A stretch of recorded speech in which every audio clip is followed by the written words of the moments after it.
È partito da qualche giorno l'obbligo del Green Pass nei locali al chiuso. Il bilancio sarebbe positivo, clienti disponibili e collaborativi, se non fosse per l'attacco tramite social agli esercenti. Molti gruppi stanno organizzando per fare delle recensioni anche in maniera forzata, in maniera numerosa, proprio per affossare i locali che da una parte lo chiedono, che dall'altra parte non lo chiedono, ma la cosa paurosa per noi, spaventosa per noi, è che viene fatto al grido di facciamoli fallire, quindi c'è proprio della cattiveria che si sta generando con questa tensione sociale e su questo il governo deve assolutamente prendere provvedimenti. Fra l'altro ci spiega Andrea Pinzoiello, presidente di Veneto Imprese Unite, quando chiediamo il Green Pass per i tavoli all'interno, qualcuno contesta, creando nel locale più di qualche problema.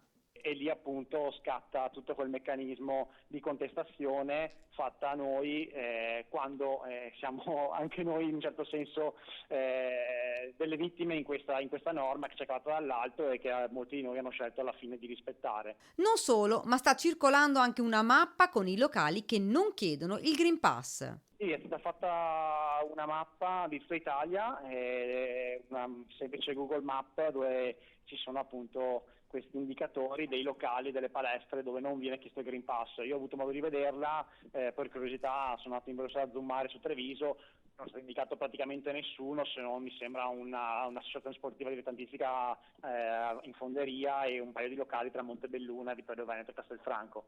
Bisogna trovare una soluzione, ci dice. Una proposta noi l'abbiamo fatta, quella di eliminare l'onere del controllo ai titolari dei locali. Nel momento in cui il Green Pass diventasse un'autocertificazione, starebbe al cliente in base alla sua coscienza e alla sua volontà a sapere di averlo e usare i nostri servizi oppure no. E in caso rischierebbe lui la sanzione, ma almeno si accollerebbe la responsabilità.